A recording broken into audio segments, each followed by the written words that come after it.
Hey, everybody, we are back with another impact story in celebration of our 25th year of doing ministry. 25 years. Wow. It's a long time. So, we were making a list on our board back several months ago, trying to figure out how to narrow this down to 25 stories because there's 25 stories for every year, really. So, 25 times 25. That was a lot of videos. It's really was to narrow this down. And we just love your family so much. And we wanted to have you guys come in and just share a little bit about your experience with Lyft, but also y'all's story in general. I love your story. I love you guys. But I got the Beckmans with me today. And so Billy and Alex, the kids are also going to be with us in a little bit. So let's start off just hearing, I think I know how you guys got connected to Lyft, but I've never heard you guys talk about how you found out about Lyft. All right. Yeah. Well, we found out about Lyft through a friend that we made when we were doing horse therapy on our property. A friend, somebody came and signed up for the therapy, and her name is Peggy Murdoch. She brought Elizabeth out to the property. Yeah. And we made friends with the Murdochs pretty quickly. Extremely, friends, such a friendly family. And just got to know Elizabeth, which was so sweet. She loved being, a part of that. And so Peggy started telling Alex about Breakaway in particular, and how she, of course, Peggy's like, it is awesome. It is awesome. She wasn't exaggerating. She is a very good salesman with that. Yeah. She's an advocate for sure. Yeah. And so she got us, that was really the connection. Yeah. And then we came to Breakaway, let's see, 2022. That was our first year at Breakaway. And it was great. It was great to just have a Christ-centered group that has just like-minded in the struggles and and also in the victories, and it was just really amazing to be a part of that. And so that's how we got connected with you guys, and then just from the camp, then had the connection. And Peggy was so sweet. She said, "But it's for the whole family." Absolutely. And that was a huge just green light for us, because you can take a special needs kid to a camp, but you have other kids, right? How does that work? Yeah, what happens? And she was like, "No, we all go." And that just to see the whole family encompassed was amazing. Yeah. So tell us about your family and kind of the makeup of your family, because you guys definitely fit in. Like y'all fit our demographic. We were talking about demographics earlier. Like, what's the age group? Like, that's the age group. But you guys definitely you connected with a lot of the families that have already been a part of the Lyft family. Well, we have a teenager. You got a teenager now? A teenager. So tell us about kind of the makeup though. Yeah, so we've got, there's 5 of us, and Esther is our oldest. She has a very rare syndrome called cerebrocostomandibular syndrome, CCMS is what it's called. And the Lord has just amazing how the Lord has preserved her, different aspects of her that just make her so amazingly Esther. I mean, there's just no one like Esther. That's absolutely for sure. And so she's our firstborn. And we actually we lived in Mexico, and we were missionaries down in Mexico at a handicap orphanage when we got pregnant with Esther, and the whole gestation was actually in Mexico as well. And then so Alex came up to Oregon, because that's where we're from. Oregon for Floridians. Do you know where Oregon is? I've never heard of it. Exactly. So we came. Alex came back up. By the time that Esther was being born, I was the director at the mission, so I had to stay there for a bit longer. So Alex came up, and then I came up later, and we had Esther up in Medford, Oregon, and we had no idea. I mean, we were on a missionary budget, so Right. We weren't even positive if we had insurance, That for is the true. situation. So Yeah. we were very low maintenance on the whole, checkups in the Right. meantime of the pregnancy. And frankly, we were having to go to doctors in Southern California, right, in San Diego, and they wanted to do all these tests, and it was like, well, let's just be clear here. If we're going to spend this extra money for this test, what's the benefit? And Right. and they were just frank in the aspect, well, you can terminate if it's XYZ, Wow. And we're like, well, we're not interested in that at all whatsoever. And then they kind of just looked at us like we had 8 heads, and then went, well, then fine, do whatever you want, kind of a thing. And so, and we did. And so we had no idea that there was anything wrong with Esther. And so when she was born, she had a hard time oxygenating right in the birthing room, and they tried to intubate her 14 times right there in the birthing. What do you call it? Birthing room? Sure. Delivery room. Delivery room. Mm-hmm. There it is. Some would say. Most would say. And so it was just amazing how the Lord allowed her to, even though they couldn't intubate her, the Lord sustained her. Mm-hmm. And she would, when they would try to intubate her, she would dive down into like the 30s, 30 percentile. And then they would, of oxygen. Mm-hmm. And then they would, then they'd stop, and they found one adult, it's called an adult ET tube that they use for intubating an adult. And they were able to just slip it in enough to depress her tongue and allow her to breathe. But that wasn't a very secure airway, just like a random adult tube sticking in her mouth. Right. And so they would put that adult ET tube in, and then she would come back up in her oxygenation, and then they'd try to intubate her again, and she'd drop. So it ended up that that night, early the next morning, they live flighted her from Medford up to Dornbeckers in Portland, Oregon. And that's where we spent 5.5 weeks of Esther's, first 5.5 weeks of her life. And it was crazy because lots of, touch and go in that 5.5 weeks. And the Lord just spoke to us because there were some things that they were trying to help her, and they were making it worse. And so the Lord spoke to us in the middle of the night one night and just said, just give her a G tube and a trach and take her home. That was it. And so, of course, the doctors and the nurses, the whole system is like, well, we can try to do better than that. And when we did that, finally, we were able to take her home. And so it was on my birthday, actually. I got to bring her. It was the best birthday present that I have ever received in my life. I'll never forget the day bringing our little tiny girl home. She was so small, and she had this trach. It looked huge in her 4 neck. pounds, I remember. 4 pounds 10 ounces when she was 11. born. 11 ounces. And so the Lord has just sustained her. And then the Lord spoke specifically to Alex, and there's a lot of fear when you have one handicapped child to have more, right? And the Lord just whispered to Alex that, you know what, I'm going to fulfill a promise of more children in your life. And so we ended up getting pregnant again. Were we in Mexico or still? No, okay. Yeah. And so we ended up having Emmett, and then we moved to Florida later on, and then we had William. So William is our own true Floridian.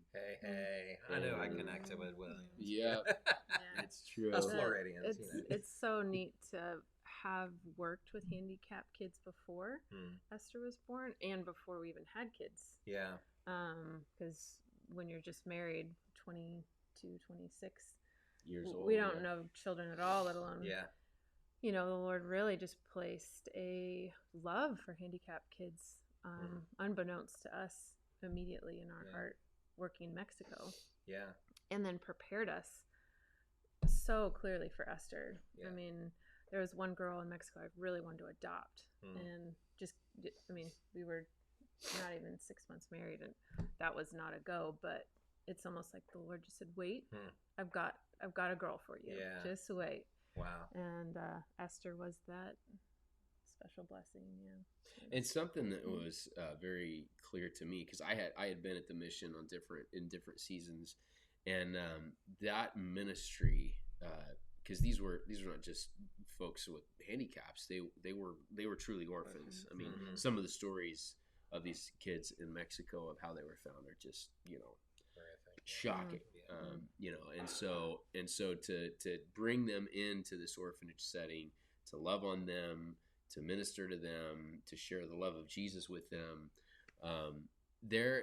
it was one ministry that never every single day that I was involved in that ministry, I never had a doubt. Like, is this really a ministry that's worth it? There are other ministries I've been a part of that's like, are we really making an impact? But in that ministry, not a single moment, not a single ounce of energy, not a single day, went by where it was not just so clear that this is.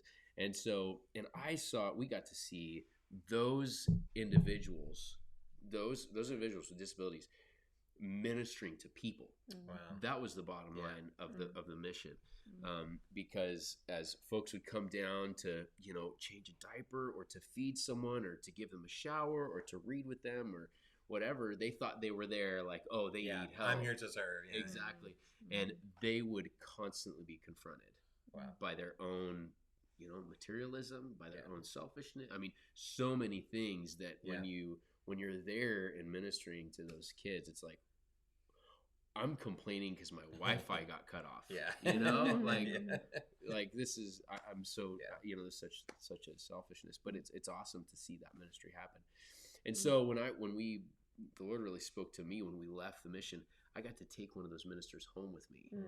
I got to bring one of those individuals with an amazingly impactful ministry home with me. Yeah.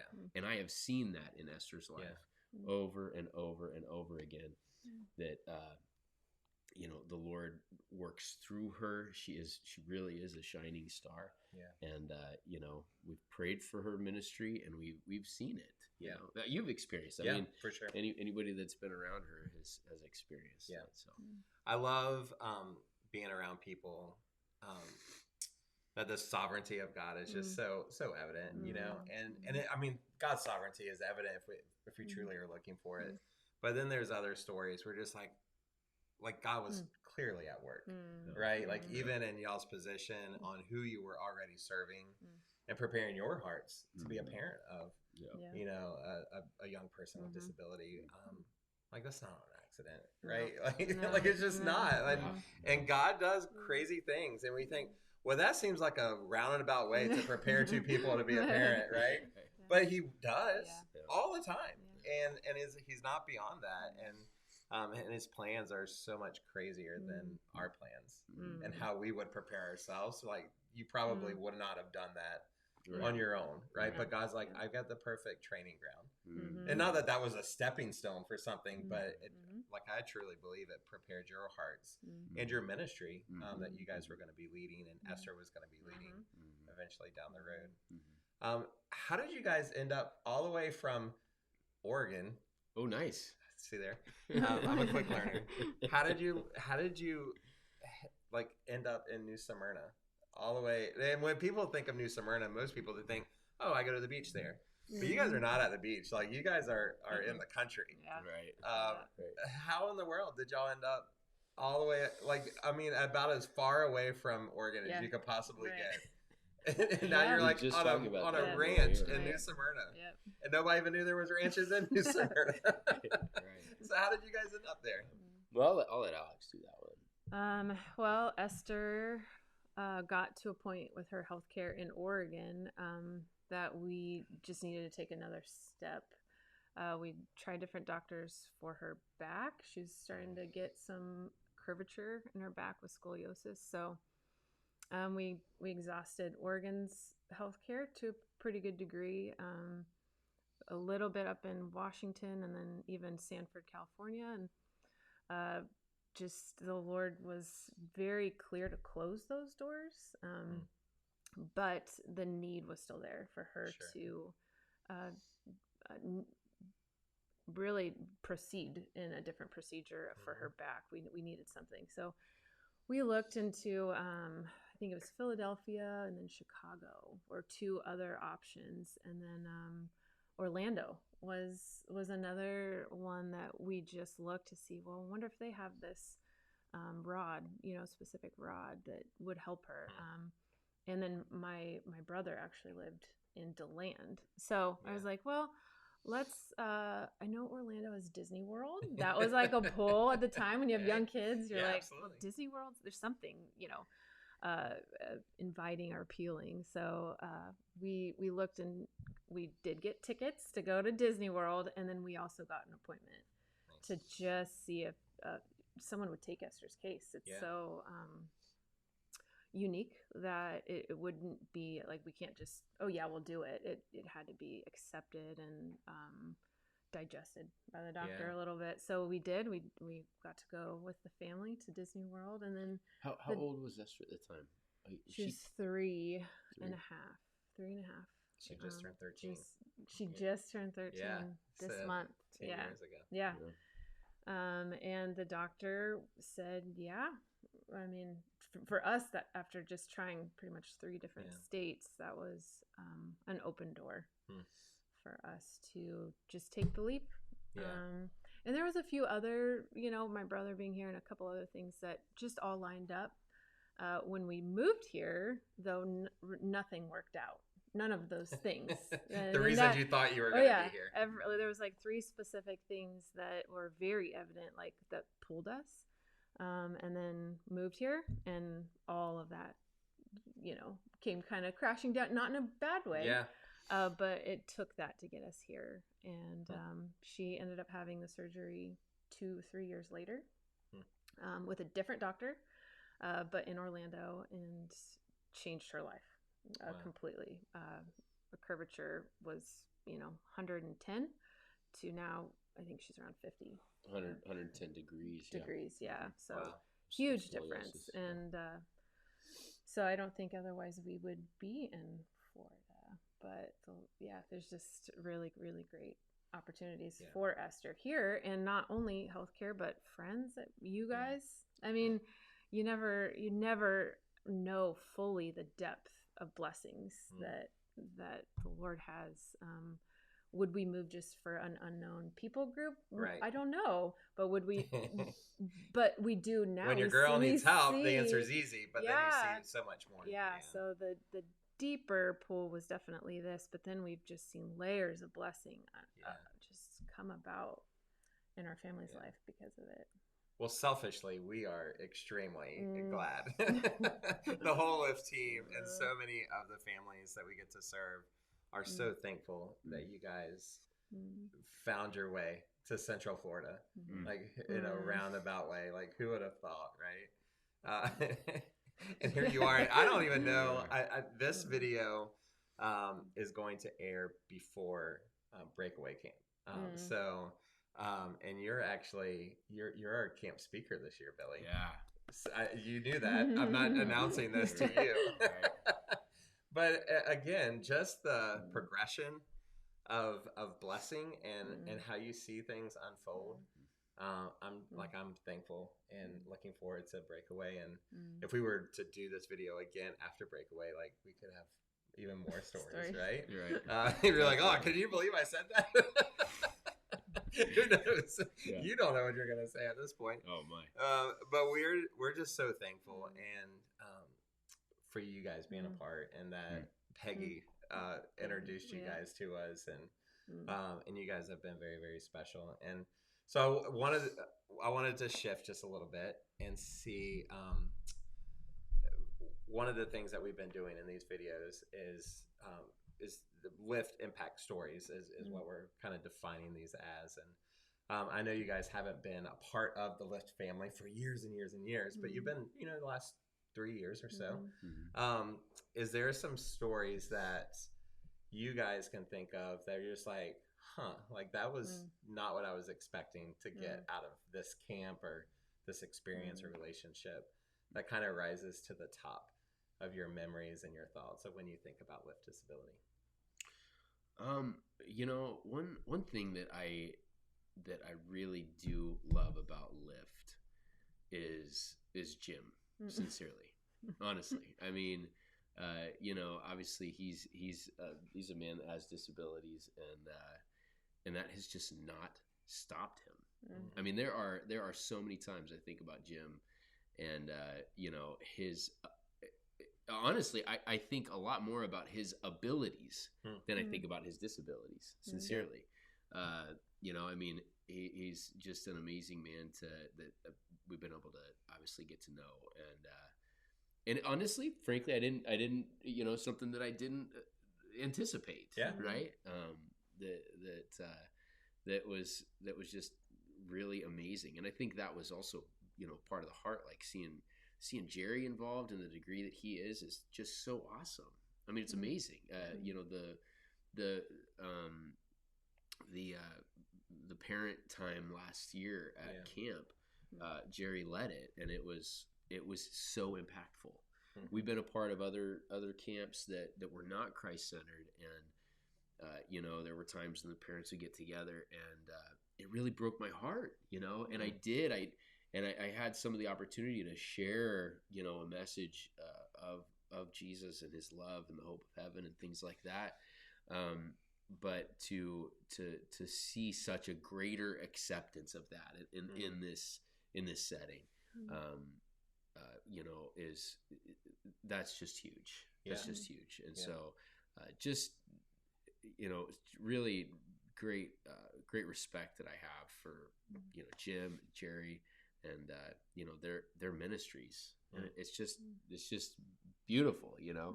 I mean, just hearing Jim sing at the ends of the last two camps, he's got an amazing voice. I mean, he can just belt it out, and it's awesome. So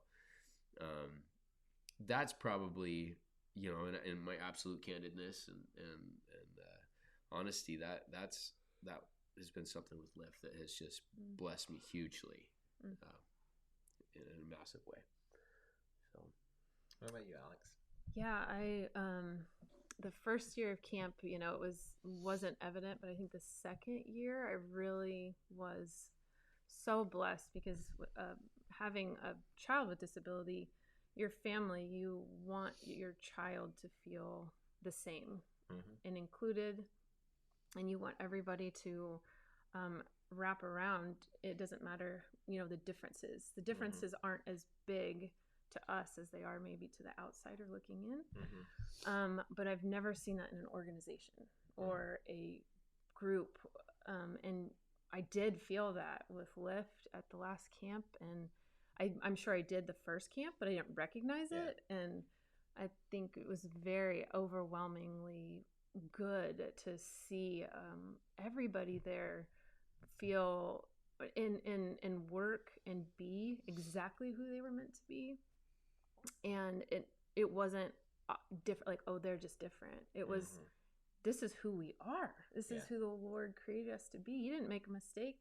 Yeah. And you drill that way in your kids and in, especially your family, but to see that in just a larger group at play, having fun, and you couldn't tell the difference between someone with disability and without. And, that is a strive for us in our family, but it was beautiful and very unique, very special gift to see that in play in, 20, 30, 40, 50 people. Like everybody was just unified in one, and it was just a picture of God's love because there's no difference. There really isn't. And in fact, I think so much so it's he didn't mess up. No. He didn't make a mistake. Yeah. I love that about Lyft. Yeah. Thank you for sharing that. Yeah. That's really good. Yeah. We've heard that. Even as a volunteer, there were certain families that I would hear that from. But until you kind of get immersed in it, like you think, oh, that's cool. But like, is that really true? Like, is everybody kind of on the even playing field? But when you're immersed in it, you see that. And one of the things that I was drawn towards was not just like everybody's on the even playing field and has the same opportunities, but there's also the same expectations. Right, and sometimes in the disability world, it's like, oh, well, they're not capable. And what you said, with Jim, was like you were kind of like that's a powerhouse, and it catches you off guard at times, right? Because sometimes, even if we don't mean to, we kind of lower our expectations. Yep. And at camp and our expectations of our families that we get to serve is like, you are a creation, you are a child of God, and He has placed that same spirit inside of Esther as He did William or Emmett, and the same expectations, right, to follow Jesus and to serve Him. So camp is really a special place. I don't just say that because I'm on staff. I was drawn to being on staff because of being at camp. So one other thing I would love to, your kids are here. So they've been like off camera, they've been behaving so well. So you guys, I want you guys to come up as well. We've never had this many people on camera at the same time. So y'all make your way up, because here's what I would love to hear from you guys is your favorite memories. Here, come over here. You can talk on this one. All right. You guys are like podcasting superstars now. Ooh, that's true. Do we care where we start? Let's do oldest to youngest. How about that? So Esther, you have seniority here. Do you have a favorite memory that you can think of when you think of with disability? My favorite memory is the 80s, which I love acting. So yeah, I just love that. Is my favorite part. The Addies, which is our talent show for people, and you have brought the house down the last couple of years. Do you remember your first year? What you did? Yeah, it was the father-daughter Cinderella show. Yeah. Yeah, and it was I loved it. You and your dad sang together, and I don't think there was a dry eye in the audience. Everybody's like, "Oh my gosh!" And then we thought the next year, like, there's no way she can outdo herself. But then, what did you do the next year? We did a mother-daughter event. And honestly, my mom is a big fan of being outward with herself, like I am. And amazingly, she did. Only for you. Yeah, she's a little more shy than you are, isn't she? That's true. So your mom, I'm proud of your mom for doing that. That was way out of her comfort zone. So having a platform to just perform in front of, that was kind of a lot of people there too. Were you nervous? I'm always nervous before every show, but then afterwards it's so fun. Yeah. It's like a roller coaster. It's a roller coaster.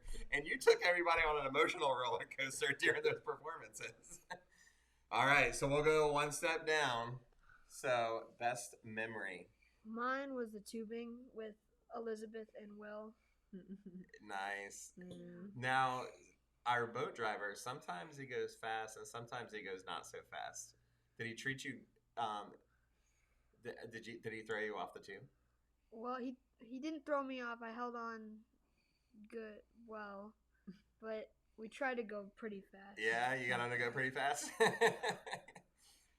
What about you? I have two. Okay, we'll allow it. Tree climbing and bazooka ball. Bazooka ball. Bazooka ball was a brand new thing that we've never done before. And I had no idea what to expect with that. I was like, why are we giving everybody in the camp guns to shoot each other? This could be really bad. But they didn't hurt at all, did they? No? Was it you? Or like who? Like, do you wish they hurt a little bit? Was that you? Yeah. Do you wish they hurt a little bit more? Or are you okay with the pain tolerance there? Maybe a little bit more. A little bit more, making you want to feel a little bit. Well, guys, we love you guys so much. We truly do. Our entire Lyft team, and we love serving you guys. But we also, like, we're served by you, and we're impacted by y'all's story and your family. And my kids love you guys, and y'all are friends. You're not just like, oh, the people that come to camp every year, but we get to see you guys pretty regularly. So thank y'all so much for coming and sharing your story. We hope that we get to share a lot more memories in the future together. Yeah, fair enough. You're coming back to camp? Yeah, good. So this is just one more, right? One more family, one more impact story, celebrating 25 years with the Beckman family today. So thank you guys again for coming. We look forward to sharing this impact story and many, many more this year. So thank you guys.